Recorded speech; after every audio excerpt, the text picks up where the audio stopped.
कपड़े धोने वाली बहू।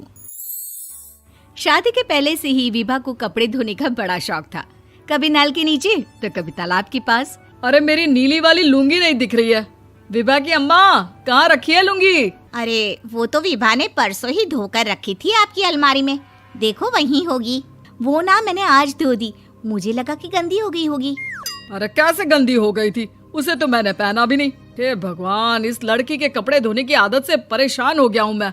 जितना तो घर में राशन नहीं आता, उससे कहीं ज्यादा डिटर्जेंट पाउडर का खर्चा है। इसकी शादी करवा दो, शादी।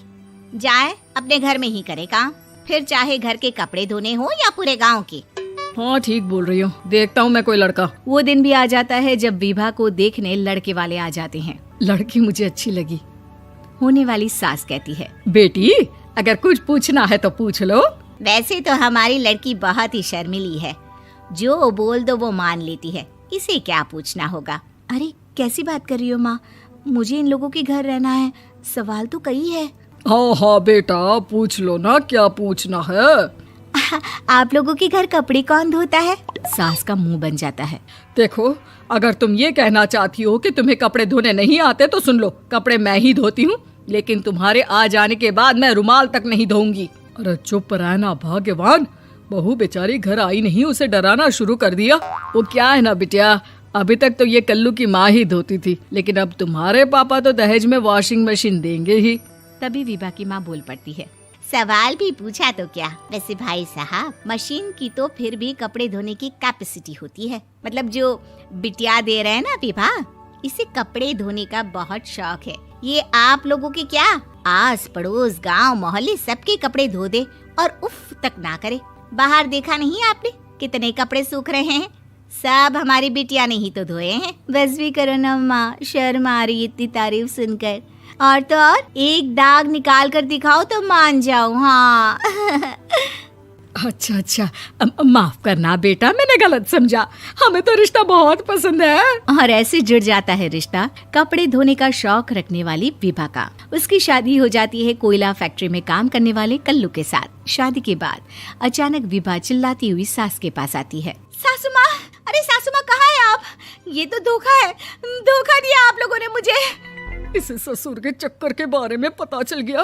अरे तो उसमें तुझे क्यों धोखा मिला है? अरे नल में पानी नहीं आता, कपड़े कैसे कब धुलेंगे?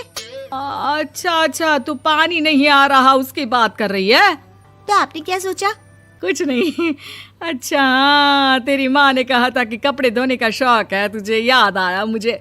शौक बोलकर कपड़े धोने वाले मेरे जुनून को कम ना आके सासू माँ, कपड़ा धोना मेरा गुरूर है।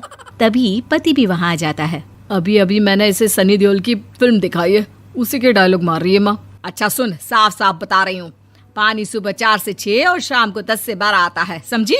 विभा टाइमिंग सुनकर हैरान हो जाती है। ये क्या भूतों का मोहल्ला है? सुबह 4 बजे उठकर कौन कपड़े धोता है? 4 बजे टंकी में पानी जाता है, फिर सारा दिन धोना ना, किसने मना किया? अरे कैसी बात कर रही हैं? 200 लीटर की टंकी में कितने कपड़े धो लूंगी मैं? सुबह ही उठ जाऊंगी मैं। अब क्या था, विभा सुबह 4 से लेकर रात के 12 बजे तक कपड़े ही धोती रहती। एक रोज सास पड़ोस से निकलकर कहीं जा रही होती है कि साथ वाली कहती है, हाँ कल्लू की माँ, जरा ये बताओ कि 2 साड़ी है, 2 ब्लाउज और एक पेटीकोट और एक नाड़े वाला लंबा कच्छा। हाँ तो? अरे तो क्या, कितना लोगी धुलाई ये बताओ। धोबन दिख रहे हैं हम क्या?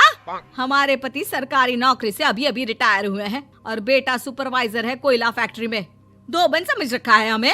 हाय रे कल्लू की अम्मा, माफ कर दो, वो तो मोहल्ले में यही सब बता रहे थे कि तुमने बहू को कपड़ा धुलवाने के काम में लगा दिया है। सास को पड़ोसन की बात सुनकर गुस्सा आ जाता है। वो घर पहुंचती है जहां घर के बाहर ही इतने सारे कपड़े सूख रहे होते हैं जितने कि किसी धोबन के घर पर। अरे ओ कल्लू की दुल्हन, बाहर निकल। माँ जी यहीं आ जाओ, बाथरूम में चादर धो रहे हैं हम। अरे अभी हम धोते हैं, तुमको बाहर निकलो। ये आस पड़ोस वाले बोल रहे हैं कि हम बहू से कपड़े धुलवा कर उसे कपड़ा धोने वाली बना दिए हैं। अरे छोड़ो ना माँ जी, किन लोगों की बातों में आती हो? आस पास के लोगों का तो काम ही होता है कि वो किसी तरह सास बहू को लड़ा दे। बहू सारे घर के कपड़े धोती है, ये क्या कम है? बोलिए। सास को भी लग जाता है कि वो बहू का ये सनकीपन नहीं छुड़वा सकती, इससे अच्छा है कि खुद ही चुप हो जाए।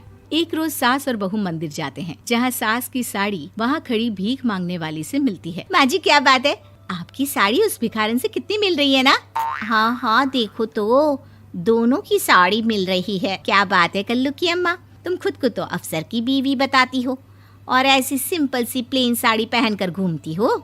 सिंपल और प्लेन नहीं है ये साड़ी। तो क्या सोने के धागे से फूल बने हैं? कुछ भी सासू माँ, कुछ भी। हाँ बने थे इस साड़ी में सोने के धागे से फूल। मेरे पति लेकर आए थे मद्रास से स्पेशली मेरे लिए 10,000 की।